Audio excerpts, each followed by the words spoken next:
Bahkan Tuhan, apapun yang terjadi dalam kehidupan kami, itu semua seizin Tuhan. Bahkan sehelai rambut kami pun terjatuh, itu karena izin dari Tuhan. Terima kasih Tuhan. Kalau pagi hari ini kami akan mendengarkan kebenaran firman Tuhan, biarlah benih yang ditabur boleh menjadi berbuah Tuhan dalam hidup kami, sehingga hidup kami Tuhan boleh berubah menjadi lebih baik lagi Tuhan. Hidup menjadi takut akan Tuhan, lebih lagi mengenal Tuhan, mengandalkan Tuhan dalam setiap apapun yang terjadi dalam hidup kami. Terima kasih Tuhan, kami siap mendengarkan kebenaran firman Tuhan. Dalam nama Tuhan Yesus, haleluya, amin.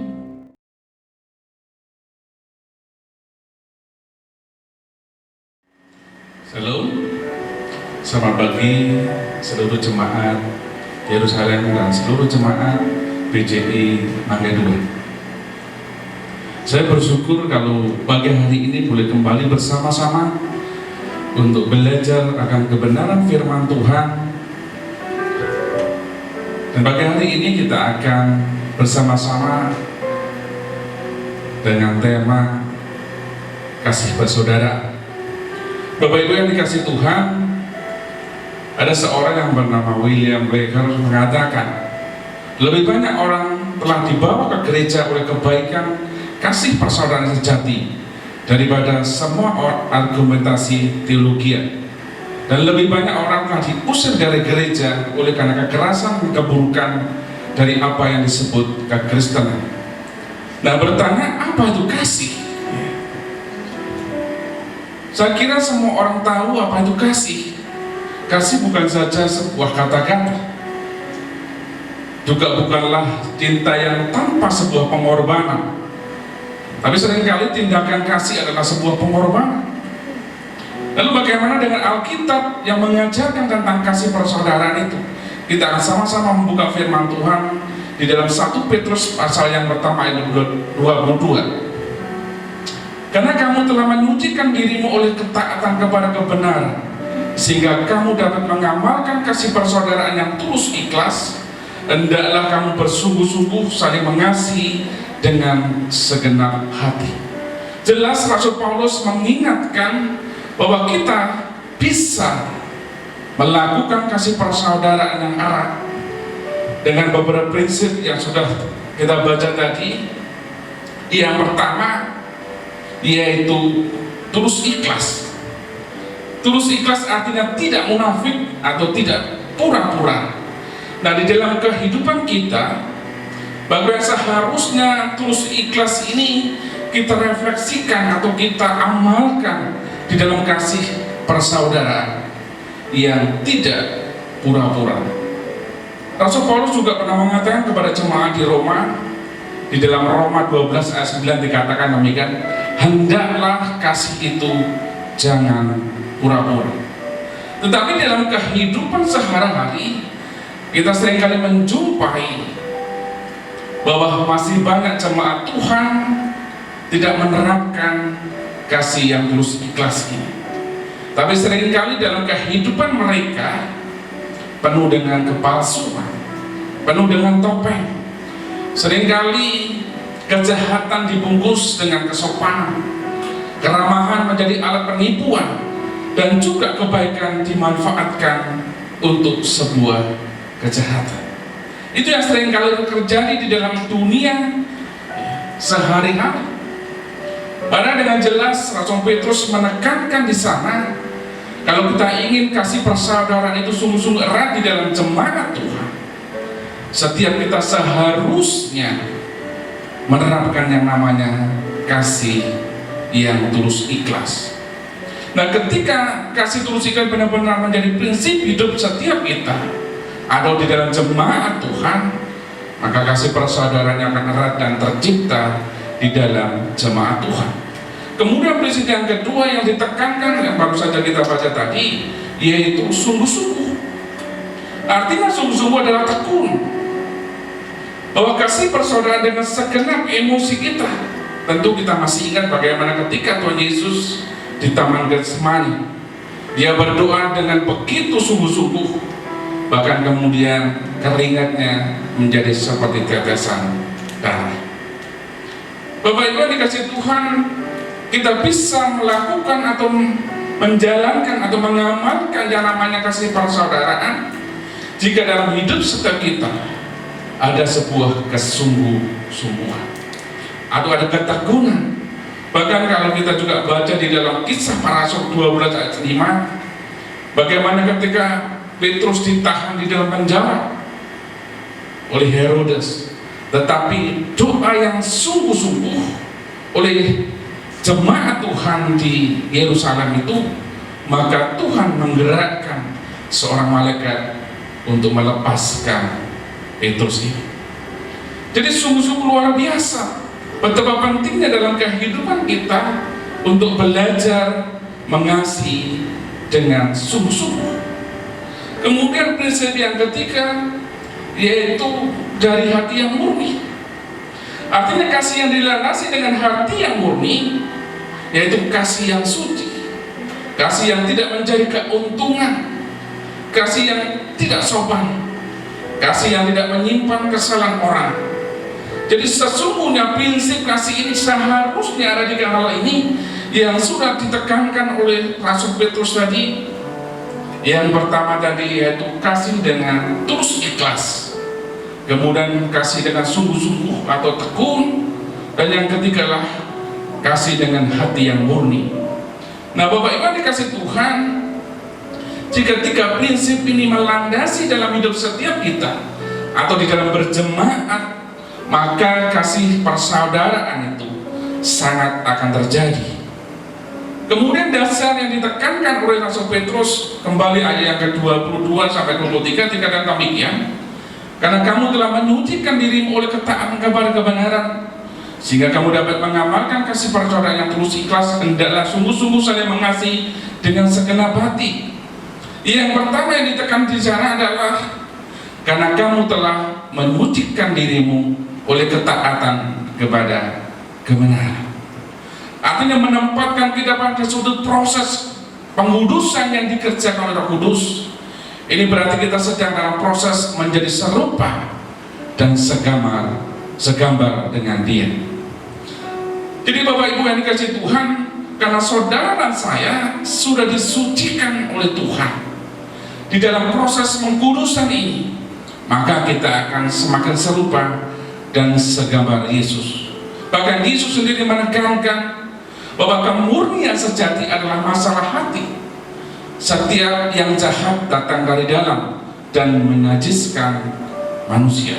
Nah selama proses ini atau dalam proses progres dalam hidup ini harus dimulai di dalam.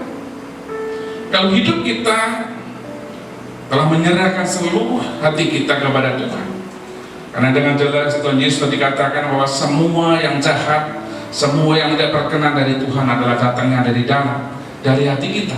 Ketika hidup kita telah dikuduskan Tuhan dan disucikan oleh Tuhan, yang dimulai dari dalam, maka yang keluar adalah sesuatu yang luar biasa. Maka kita akan bisa dan sanggup untuk melakukan yang namanya kasih persaudaraan. Bahkan juga Paulus memanggil orang-orang Kristen di Korintus untuk menyucikan dirinya dengan mengatakan, saudara-saudaraku yang kekasih, karena kita sekarang memiliki janji-janji itu, marilah kita menyucikan diri kita dari semua pencemaran jasmani dan rohani, dan dengan demikian menyempurnakan kekudusan kita dalam takut akan Tuhan. Bapak Ibu bisa melihat di dalam 2 Korintus pasal yang ke-7 ayat yang pertama. Jadi Rasul Paulus ini juga menekankan betapa pentingnya untuk menyucikan diri kita dari segala pencemaran jasmani maupun rohani.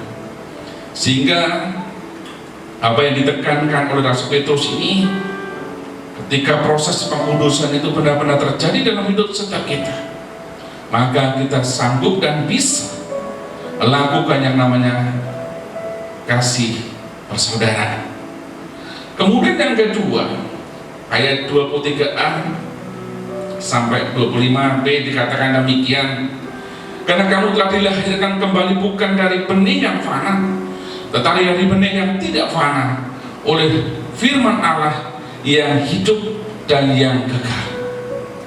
Bapak Ibu yang dikasih Tuhan, yang kedua ini, bahwa yang menjadi dasar bahwa kita pasti bisa dan sanggup untuk melakukan atau untuk mengamalkan kasih persaudaraan, karena saudara saya telah dilahirkan kembali oleh firman yang kekal. Nah, gagasan kelahiran baru ini adalah bahwa kita harus meninggalkan kehidupan lama kita yang penuh dengan dosa, yang penuh dengan kebencian, yang penuh dengan segala yang tidak benar, dan masuk ke dalam sebuah kehidupan bersama dengan Kristus. Jadi Petrus menekankan kehidupan baru orang percaya terjadi karena percaya firman Tuhan. Sebab tadi dikatakan ayat 24, sebab yang hidup adalah seperti rumput, dan segala kemuliaannya seperti bunga rumput. Rumput menjadi kering dan bunga gugur, tetapi firman Tuhan tetap untuk selama-lamanya. Inilah firman yang disampaikan Injil kamu. Bapak Ibu yang dikasih Tuhan, kembali Rasul Petrus mengilustrasikan bahwa kuasa firman Allah yang mengubahkan kehidupan. Petrus mengutip Yesaya 40 dan menyatakan bahwa firman Allah tidak seperti segala yang sesuatu di dunia ini yang tidak kekal dan berubah, tetapi sesungguhnya firman itu kekal untuk selama-lamanya. Oleh sebab itu setiap orang Kristen yang menikmati jenis kehidupan yang tidak dapat binasa atau yang kekal, karena hidup mereka yaitu hidup oleh firman yang hidup dan kekal. Jadi jelas sekali Bapak Ibu yang dikasih Tuhan, kalau hidup kita ada sebuah kelahiran baru atas dasar firman Tuhan, maka sesungguhnya kita akan bisa dan melakukan yang namanya kasih persaudaraan. Maka tidak alasan kalau kita, Pak saya nggak bisa, karena seringkali dalam kehidupan berjemaat banyak jemaat yang tidak sesuai dengan firman Tuhan, masih seringkali pura-pura dan sebagainya. Bapak Ibu yang dikasih Tuhan, mari kita mulai dari diri kita sendiri. Kita dengan jelas Rasul Petrus tekankan bahwa kita semua telah dilahirkan baru. Kita telah meninggalkan kehidupan lama kita, tapi masuk dalam kehidupan yang baru oleh firman Tuhan. Maka sudah seharusnya setiap kita untuk hidup di dalam kebenaran firman Tuhan. Kemudian yang ketiga, membuang yang membahayakan kasih persaudaraan. Tadi yang seperti dikatakan oleh William Beckler tadi, bahwa lebih banyak orang diusir dari gereja oleh karena kekerasan, keburukan dari apa yang disebut sebuah kekristenan. Ini artinya bahwa kasih persaudaraan di dalam jemaat Tuhan masih belum berjalan seperti yang dituntut oleh Tuhan. Tetapi dengan jelas Rasul Petrus menekankan di dalam ayat yang pasal yang kedua, yang pertama dikatakan begini, karena itu buanglah segala kejahatan, segala tipu muslihat, dan segala macam kemunafikan, kedengkian dan fitnah. Jadi untuk bisa melakukan atau mengamalkan kasih persaudaraan, ada beberapa hal yang seringkali menjadi penghalang kita, yaitu segala tipu muslihat, segala macam kemunafikan, kedengkian dan fitnah. Rasul Petrus menyebutkan 3 penghalang ini seharusnya tidak ada dalam hidup setiap kita, karena ini yang seringkali jadi penghalang kita untuk bisa melakukan yang namanya kasih persaudaraan. Segala kejahatan, artinya kebencian, keinginan untuk melukai orang, atau tidak malu untuk melanggar hukum.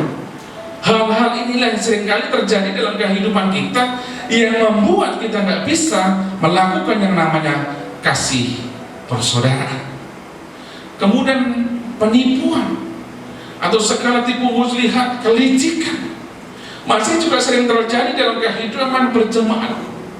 Orang masih suka menipu temannya, menipu sesamanya, yang membuat jemaat atau orang lain merasa sakit hati. sehingga yang namanya kasih persaudaraan pun kadang-kadang gak berjalan seperti yang Tuhan inginkan. Juga yang ketiga, kemunafikan, tidak tulus hati. Ada banyak dalam kehidupan kita, ketika kita menolong sesama kita, seringkali gak tulus hati, masih ada kemunafikan. Seringkali kita masih pakai topeng dalam kehidupan kita. Kita gak berani jujur dalam diri kita sendiri. Tapi yang Tuhan mau, kalau setiap kita mau untuk bisa melakukan kasih persaudaraan dalam jemaat Tuhan, dalam kehidupan sehari-hari kita, mari kita tinggalkan yang namanya kemunafikan. Mari kita tinggalkan yang tidak tulus hati. Tapi biarlah kita belajar mengasihi dengan kasih yang benar, yaitu kasih agape itu. Kemudian yang keempat, kedengkian, iri hati, cemburu. Seringkali yang membuat kasih persaudaraan meninggalkan kehidupan kita karena masih ada dalam jemaat Tuhan kedengkian, iri hati dan cemburu ini. Kalau itu semua kita buang dan kita tinggalkan, maka kita akan bisa melakukan yang namanya kasih persaudaraan yang erat. Dan yang terakhir yang disebutkan oleh Rasul Petrus adalah fitnah. Fitnah ini kalau kita baca di dalam Alkitab KJV dikatakan bicara yang jahat, bicara yang membuat orang lain terluka. Tanpa kita sadari kadang-kadang dalam hidup kita suka bicara yang gak benar, bicara yang tidak membangun, berkata-kata yang menyakiti sesama kita, sehingga seringkali timbul yang namanya fitnah. Oleh sebab itu Bapak Ibu yang dikasihi Tuhan, jika hubungan horizontal kita tidak beres karena masih ada penghalang-penghalang ini, maka secara otomatis hubungan vertikal dengan Tuhan pun juga tidak akan pernah benar. Nah, oleh sebab itu mari kita buang semuanya ini, supaya hidup kita kembali bisa yang namanya kasih persaudaraan.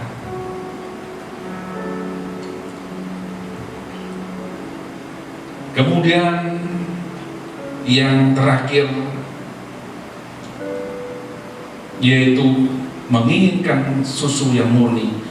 Ayat yang kedua dikatakan demikian, dan jadilah sama seperti bayi yang baru lahir, yang selalu ingin akan air susu yang murni dan yang rohani, supaya orang yang kamu bertumbuh dan beroleh keselamatan. Kembali Rasul Petrus menegaskan bahwa kita seperti bayi yang baru lahir, yang cocok untuk makanan, yaitu susu yang murni, yaitu firman Tuhan.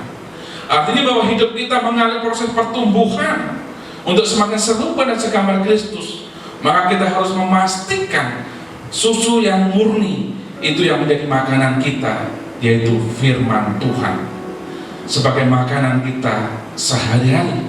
Saya senang kalau di dalam jemaat Tuhan, baik di jemaat Yerusalem maupun di BCI Mangga 2, setiap hari kita ada bacaan, yaitu membaca firman Tuhan. Kiranya itu menjadi makanan yang murni, susu yang murni yang setiap hari kita makan, supaya hidup kita bertumbuh dengan benar. Karena Bapak Ibu, untuk bisa menjadi seseorang yang murni, mengalami pertumbuhan yang benar, membutuhkan susu yang murni. Kemudian yang kedua, seorang bayi seluruh hidupnya bergantung kepada ibunya. Artinya hidup kita pun seharusnya bergantung sepenuhnya kepada Tuhan. Kalau hidup kita ingin diperbaharui dan bisa melakukan yang namanya kasih persaudaraan, perlu bergantung sepenuhnya kepada Tuhan. Sehingga seluruh jemaat Tuhan, baik jemaat yang di tempat ini maupun di rumah, untuk bisa bertumbuh secara benar di dalam rohani kita. Bukan saja kita setiap hari membaca firman Tuhan, tapi hidup kita seharusnya bergantung sepenuhnya kepada Tuhan. Kemudian yang terakhir, seorang bayi tidak dapat berpikir yang lain selain susu. Artinya orang yang sudah dilahirkan kembali, maka tidak lagi dipenuhi dengan kasih yang palsu atau kemunafikan atau hal-hal yang tidak berkenan di hati Tuhan, tetapi pikirannya bagaimana mereka bisa bertumbuh, yaitu dengan kasih yang benar. Oleh sebab itu, Bapak Ibu yang dikasihi Tuhan, marilah kita bersama-sama hidup untuk saling mengasihi dengan kasih persaudaraan yang erat, yang dilandasi dengan kasih yang tulus, ikhlas, sungguh-sungguh, dan dengan hati yang murni, dan membuang semua kejahatan, kemunafikan, dan segala kedengkian yang seringkali menjadi penghalang untuk terciptanya kasih persaudaraan yang murni. Amin. Bapak yang kami kasihi, Bapak yang boleh kami kenal, Bapak, di dalam nama Tuhan kami Yesus Kristus, kami sungguh bersyukur Tuhan untuk firman-Mu pagi hari ini yang boleh mengajar kami untuk bisa melakukan, untuk bisa mengamalkan kasih persaudaraan yang erat, baik di dalam jemaat Tuhan maupun di dalam kehidupan kita sehari-hari, sehingga dimanapun kami berada Tuhan, kami bisa dilihat, disaksikan bahwa kami sungguh-sungguh sebagai anak Tuhan. Oleh sebab Tuhan ajar kami untuk bisa membuang semua kasih yang tidak benar, kasih yang pura-pura, segala kejahatan, segala kedengkian, fitnah, kiranya lalu daripada hidup kami. Tapi biarlah kami boleh belajar Tuhan prinsip-prinsip yang Tuhan tekankan dalam hidup kami, yaitu mengasihi dengan tulus, ikhlas, mengasihi dengan sungguh-sungguh, dan mengasihi dengan hati yang murni, supaya seluruh hidup kami dipenuhi dengan kasih persaudaraan. Terima kasih Bapa, terpujilah nama-Mu. Bapa, hamba-Mu berhenti berbicara, tapi bila Roh Kudus mau terus berbicara lewat hati pikiran kami, untuk terus mengingatkan kami bahwa setiap kami seharusnya memiliki kasih persaudaraan. Demi nama Yesus kami sudah berdoa dan mengucap syukur. Haleluya. Amin.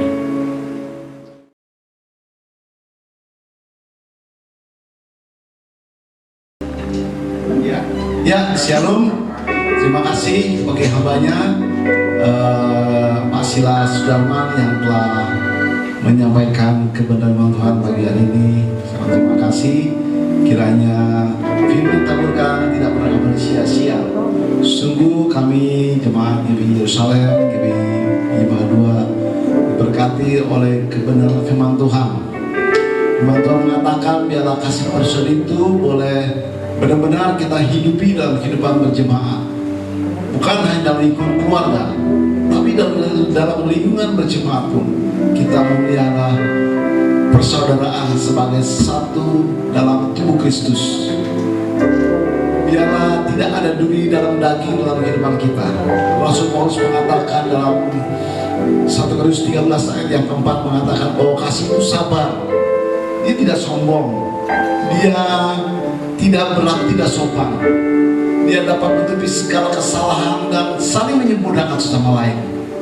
Maka biarlah kita terus menjalin rasa persaudaraan sebagai suatu keluarga besar di dalam Yesus Tuhan.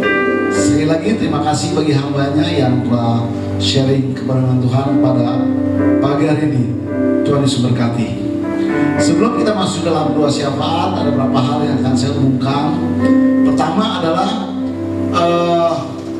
rencana awal kita akan menggelar ibadah pada awal Juli, tapi dikarenakan ada beberapa pertimbangan, diantaranya perkembangan daripada grafik, daripada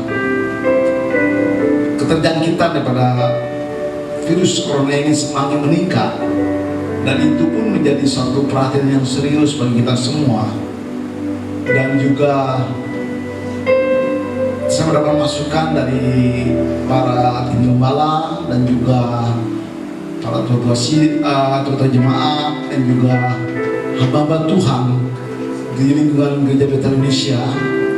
Jadi kita akan rencana menggeser mulai ibadah, ya baru rencana awal Agustus, karena melihat situasi kondisi yang masih belum memungkinkan. Maka oleh sebab itu bulan depan kita akan tetap dalam ibadah online. Biarlah kiranya Bapak Ibu sedaya jemaat Tuhan dapat memaklumi akan situasi kondisi ini, dan kita terus berdoa dalam doa sepakat. Setiap hari naikkan doa, setiap hari ada firman Tuhan yang kita terima, yang kita baca, kita renungkan setiap hari, dan ada puji-pujian yang terus disampaikan dalam grup WA itu. Biar kita terus ikuti itu, biar ada satu puji-pujian dalam setiap kehidupan kita semua, biar esensi ibadah itu boleh kita jalani sebagai umat Tuhan, sebagai orang percaya dalam jemaat Tuhan. Terima kasih atas segala perhatian Bapak Ibu yang telah mengikuti ibadah online pagi hari ini. Dan saat ini juga saya menutup pintu hati, karena memang Bapak Ibu tergerak untuk memberikan persembahan, Bapak Ibu boleh mentransfer pada rekening gereja yang tercantum pada layar kaca ini. Dan biarlah kiranya sidang jemaat Tuhan memberi dengan rasa sukacita, penuh dengan rasa syukur di tengah-tengah pandemi ini. Kita dapat memberi sesuatu untuk kemudian bagaimana Tuhan, dan Tuhan sangat memperhatikan hal itu. Satu hal, biarlah sekali lagi kita memberi dalam segala kekurangan ini dengan penuh sukacita, penuh dengan rasa syukur pada Tuhan. Terima kasih. Ya, jadi sidang jemaat Tuhan, saya berharap kita semua terus ikuti perkembangan daripada informasi yang berkembang saat ini dari pemerintah, dari gugus tugas, agar kita sama-sama mengikuti informasi dengan baik, dengan cermat. Dan juga saya mengimbau, kalau sidang jemaat Tuhan ada satu hal yang perlu disampaikan kepada saya, boleh sampaikan melalui WA pribadi saya, atau perlu dukungan doa untuk suatu masalah apapun. Mari kita bersama-sama dukung sesama lain sebagai satu tubuh Kristus, sebagai rasa persaudaraan kita saling mendukung sesama lain. Oke, kita akan akhiri ibadah kita pagi hari ini. Kita harus dalam dua syafaat, dan kita akan naikkan sebuah lagu bagi bangsa ini.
Yesus, terima kasih atas segala pimpin dan penyertaan-Mu dalam ibadah online pagi hari ini. Hamba percaya setiap pujian dan penyembahan kami dapat Engkau, kiranya itu menunjukkan hati Engkau Tuhan. Dan kami belum merasakan hadirat-Mu, penyertaan-Mu dalam setiap kehidupan kami, dalam menjalani kehidupan kami Bapa. Terima kasih Tuhan, terima kasih atas firman-Mu yang begitu indah, yang mengajarkan tentang kasih persaudaraan, agar kami terus memelihara kasih itu semakin sempurna dalam kehidupan kami.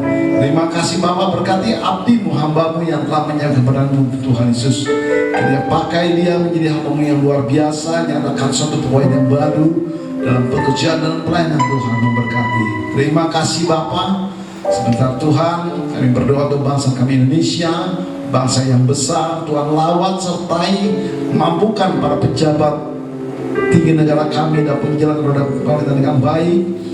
Mampukan juga Tuhan para tim gugus tugas yang mengambil tugas untuk menangani daripada pandemi virus daripada corona ini Tuhan. Biarlah Tuhan tolong, mulai dari ketua sampai tim yang lain Tuhan, para relawan, tim medis, perawat, para kepala daerah, TNI Polri yang terus mengawal daripada proses pemulihan ini Tuhan Yesus. Terima kasih Bapak, berdoa bagi mereka yang sedang mengalami sakit penyakit khususnya dalam COVID-19 ini Tuhan. Kiranya kuasa bilur mengalir atas mereka semua Bapak. Biarlah melalui peristiwa ini hamba percaya ada suatu maksud yang indah di balik semua Tuhan. Kiranya nama Tuhan dimuliakan, nama Tuhan diagungkan Tuhan Yesus. Terima kasih Bapak, terima kasih. Biarlah sekali lagi Tuhan aku berdoa juga bagi seluruh jemaat-Mu yang saat ini sedang mengalami satu hal apapun, masalah ekonomi, masalah rumah tangga, kesehatan apapun Tuhan. Kiranya Roh Kudus selalu menyertai mereka dan juga berikan kekuatan, penghiburan dan penyertaan dan perlindungan selalu nyata dalam setiap kehidupan bagi jemaat-Mu Tuhan Yesus. Terima kasih Bapak, terima kasih. Sebentar kami akan menerima akan berkat-Mu. Kiranya damai sejahtera sukacita surga selalu ada dalam kehidupan kami, dalam setiap kehidupan rumah tangga, pekerjaan apapun.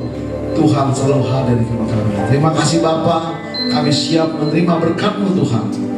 Mari sidang jemaat Tuhan yang dikasihi, kita mengangkat tangan, arahkan hati dan pikiran kita kepada Kristus sebagai kepala gereja kita dan menjadi pusat kebenaran hidup kita.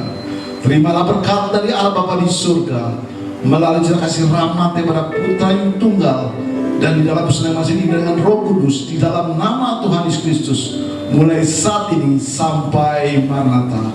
Tuhan Yesus datang kembali. Kita semua yang percaya dan telah menerima berkat Tuhan, mari kita sama-sama katakan amin. Amin.